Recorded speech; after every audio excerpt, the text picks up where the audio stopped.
የዘወትር አክብሮታዊ ሰላምታችን በያላችሁበት ይድረስ። ውድ ሸገር ታይምስ ቤተሰቦች እንደምናላችሁ። ዕለታዊ የመረጃ ጥንቅራችን ነው ተጀምሯል። አበይት ጉዳዮችን አስቀድመን እናስታውቃችሁ። አልደፈር ያለው የምስራቁ የኢትዮጵያ ግንባር ከስህተታቸው አልተማሩም የተባሉት የቀድሞው የሶማሌ ክልል ፕሬዝዳንት አብዲ መሐመድ ዑመር አብዲኢሌ እኚህን የቀድሞው ሶማሌ ክልል አምባገነን ፕሬዝዳንት በአንዳንዶች አጠራር የሶማሊያው ኢዲ አሚን ዳዳን ከጀርባ የሚገፋቸው ማን ነው? ከሰሞኑ በሶማሌ ክልል ላይ እየተከናወነ ከሚገኘው የስም ማጥፋት ዘመቻ ጀርባ የእነማን እጅ አለበት? አብዲኢሌንስ ከጀርባ የሚገፋቸው ማን ነው? ተከታይ መረጃ ጥንቅር ለነዚህ ጥያቄዎች ምላሽ አለው። እንደተለመደው እያደመጣችሁ ነብራችሁን ቆዩ።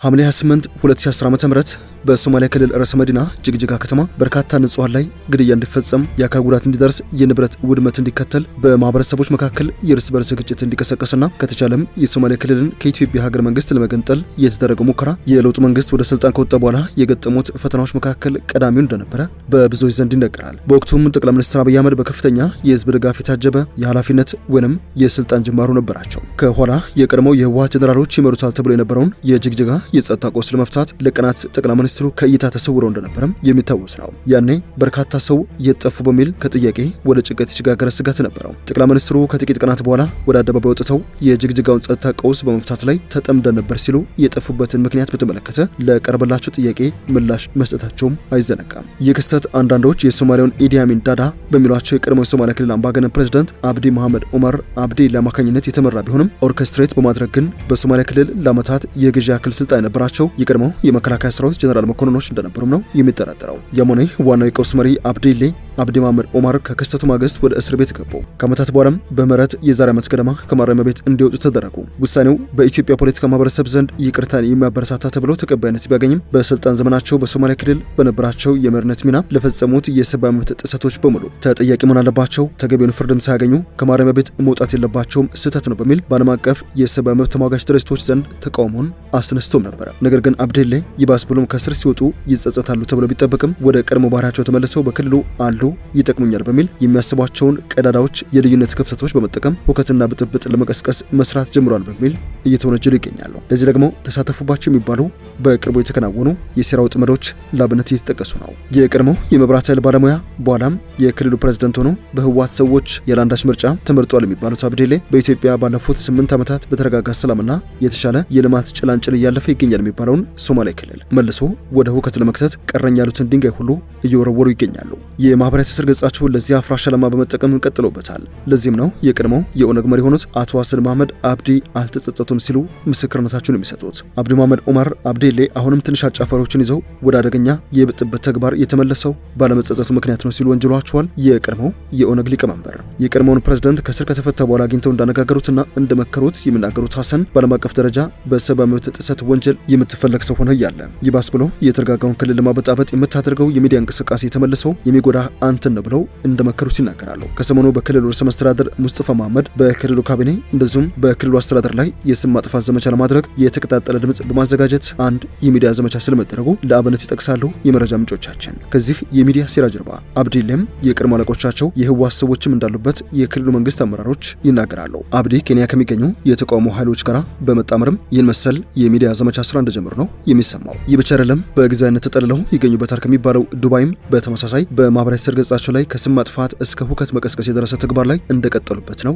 የሚታዩ ብሎናል እነዚህ የመረጃ ምንጮቻችን። ሶማሊያ ክልል ከሀገሪቱ ሜጋ ፕሮጀክቶችና ልማቶች እየተገለለ ነው በሚል ለዓመታት ተቃውሞም ቅሬታም ሲሰማ ቆይተዋል። በቅርቡ የነዳጅ ማጣሪያና የማዳበሪያ ፋብሪካን ያካተተ የ3 ቢሊዮን ዶላር ሜጋ ፕሮጀክት በሶማሊያ ክልል ሊጀመር እንቅስቃሴ ሲከናወን ግን አብዲኢሌ የኬንያ ተቃዋሚዎችና የህወሓት ሰዎች በተናበበ መንገድ ፕሮጀክቱን ከሰብአዊ መብት ጥሰት ጋር አገናኝተው ዘመቻ ማካሄዳቸውን የቀድሞ ርዕሰ መስተዳድር ጀምሯቸዋል ከሚሏቸው ሴራዎች መካከል አንዱ ነው በሚል ይጠቅሱታል። እነዚህ ሁለት ጥረቶች እጅግ ወሳኝ የሆነውን የምስራቁን ኢትዮጵያ ክፍል ማተራመስና እረፍት መንሳት ነው የሚሉ አሉ። ለዚህ ደግሞ ከውስጥ ብጥብጥ አልፈው አልሸባብ ወደ ኢትዮጵያ ሰርጎ እንዲገባ ተደርጎ ነበርም ይላሉ። ነገር ግን የአልሸባብ ወደ ኢትዮጵያ ገብቶ ግዛቶችን መቆጣጠር የታሰበውን ዓላማ ማሳካት አልቻለም። የምስራቁ ክፍል የማይነቀነቅ ግንባር ሆኖ መቀጠሉ እንቆቅልሽ እንደሆነባቸው ነው የሚናገሩት። እነዚህ ሁሉ አልሳኩ ሲሉ ነው የቀድሞው ፕሬዝዳንት አብዲኢሌ በግላቸው በማህበራዊ ሚዲያዎች በመውጣት ጭምር ሐሰተኛ የሚዲያ ዘመቻ ጀምሯል የሚሉት። የሶማሊያ ክልል ሰላምና ጸጥታ ቢሮ ኃላፊ አቶ አብዱልቃድር ቃድር ረሽድም የቀድሞው የኦነግ መሪ አቶ ሐሰን መሐመድን ሐሳብ ይጋራሉ። አብዲሌ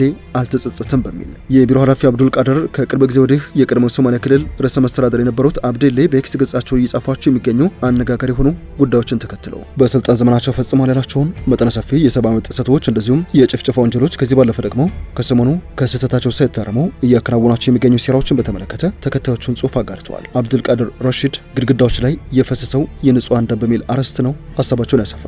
የማህበራዊ ሚዲያ አንዱና ትልቁ አስገራሚ ገጽታ የትላንት ታሪክን በአቋራጭ ለማስረሳትና አዲስ ማንነትን ለመገንባት የሚሰጠው እድል ነው ይላሉ። የዚህ የዘመናችን አስገራሚ ክስተት ማሳያ ደግሞ አብዲ መሐመድ ዑመር አብዲሌ ነው ሲሉ ያስታውሳሉ። ትላንት በክልሉ ህዝብና በጎረቤት ክልል ህዝብ ላይ ዘግናኝ ግፎችን ሲፈጽምና ሲያስፈጽም የነበረው ይህ ግለሰብ ዛሬ ላይ በኤክስ ወይም በትዊተር ገጹ ላይ ብቅ እያለ ስለ ሀገር ፍቅር፣ ስለ ህዝብ አሳቢነትና ስለ ሰላም ሲሰብክን ማየት ከዘር ማጥፋት ወደ ሀገር ወዳድነት የተደረገ የዘመናችን ትልቁ ፌዝ ሆኖ እናገኘዋለን ባላቸው አብዲሌ የሶማሌ ክልልን በብረት መዳፍ ሲገዛ ክልሉን ለነዋሪዎቿ ምድራዊ ሲውል አድርጓት እንደነበረ የቅርብ ጊዜ ትዝታችን ይላሉ። በተለይም ራሱ ብቻ በሚያዘው ታጣቂ ቡድን አማካኝነት በንጹሃን ላይ ያደረሰው ግፍም በታሪክ የሚረሳ እንዳልሆነ በመጠቆም አብዱል ቃድር ረሺድ ይቀጥላሉ። ዓለም አቀፉ የሰብአዊ መብት ተሟጋች ድርጅት ሂውማን ራይትስ ዎች በተለያዩ ሪፖርቶች በተለይም በ2018 እና 2019 የአብዲሌን አገዛዝ የስርዓቱ የግፍ ማሳያ ሲል በተደጋጋሚ ባሳተማቸው የተረጋገጡ ሪፖርቶች የአብዲሌ አስተዳደር የፈጸማቸውን የሰብአዊ መብት ጥሰቶች በዝርዝር እንዳስቀመጠም ላብነት ያጣቀሳሉ። የክልሉ የሰላምና ጸጥታ ቢሮ ኃላፊ ሲቀጥሉ በተለይም ጄሎ ጋርደን በመባል በሚታወቁ ማረሚያ ቤት ውስጥ ይፈጸም የነበረው ሰቆቃ የሰው ልጅ ጭካኔ ጥግ ማሳያ ነበር ይላሉ። ሂውማን ራይትስ ዎች ባወጣው በዚህ ሪፖርቱ መሰረት በጄሎ ጋርደን ውስጥ እስረኞች በረሃብና በበሽታ እንዲያልቁ ይደረግ ነበር። ሴቶች በእስር ቤት ጠባቂዎችና ኃላፊዎች በስርዓትና በተደራጀ መልኩ ይደፈሩ ነበር። ዘግናኝ ሆኑ የድብደባና የስቅላት አይነቶችም ይፈጸሙ ነበር። ተቃዋሚ የተባሉ ቤተሰቦቻቸው አልፎ ተርፎም ህጻናት ሳይቀሩ ለእስርና ለሰቆቃ እንደተጋለጡም በሪፖርቱ ተጠቅሰው ከነበሩ ዘግናኝ ድርጊቶች መካከል አንዱ ነው። ይህ ሁሉ ግፍ ሲፈጸም ቀጥተኛ ትእዛዝ ሰጪና አስፈጻሚ የነበረው ዛሬ ትዊተር ላይ ኢትዮጵያዊነት አቀንቃኝ መስሎ ለመታየት የሚሞክረው ራሱ አብዲ ኢሌ ነበር ሲሉ ይሞግታሉ የክልሉ ሰላምና ጸጥታ ቢሮ ኃላፊ አቶ አብዱል ቃድር ረሺድ ሲቀጥሉ የአብዲሌ ጭካኔ በፖለቲካ ተቃዋሚዎች ላይ ብቻ ያቆም አልነበረም።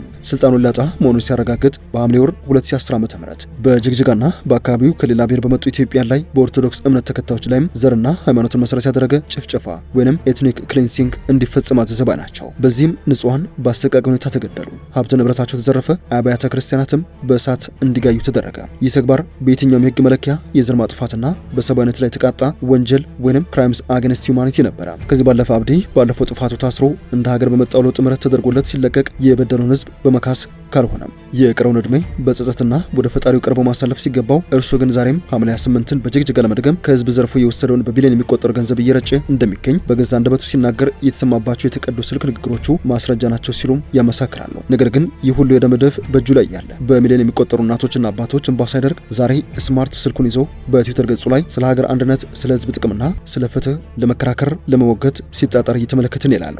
የሶማሌ ክልል ሰላምና ጸጥታ ቢሮ ኃላፊው አቶ አብዱል ቃድር ራሺድ ዱዋሌ መልእክታቸውን ሲቋጩ እውነታው ትላንት በስልጣን ጫፍ ላይ ሆኖ ህዝብን በዘር በሃይማኖትና በፖለቲካ አመለካከቱ ሲያሰቃይና ሲያርድ ነበረ። ዛሬ ገንዘብ እየበተነ ሀገር በደም እንድትታጠብ ሲራ እየጎነጎነ በጎን ደግሞ በትዊተር ገጹ ስለ ዲሞክራሲ ወይንም ስለ ሀገር ወዳድነት የፈለገውን ቢጽፍ በፍጹም በጄሎ ጋርደን ግድግዳዎች ላይ ከፈሰሰውና ከሚጮኸው የንጹሃን ደም በላይ ጎልቶ ሊሰማ አይቻለውም ባይ ናቸው። የዕለቱ የመረጃ ጥንቅራችን የቀድሞው የሶማሌ ክልል ርዕሰ መስተዳድር አብዲ መሐመድ ኢሌ ከስህተታቸው አልታረሙም፣ አልተጸጸቱም በሚል ከሰሞኑ በክልሉ መንግስት ላይ ለመሳለቅ እየሞከሩ የሚገኙባቸውን የማህበራዊ ትስስር ገጽ የሚዲያ ዘመቻዎችን እንደዚሁም ከጀርባ ይከናወናሉ በሚል የሚነገርላቸውን ሴራዎችን በተመለከተ የዳሰስንበት ጥንቅራችን ያደመጣችሁን ይመስላል። ስለሰማችሁን አመሰግነን። በያላችሁበት ሰናይ ጊዜ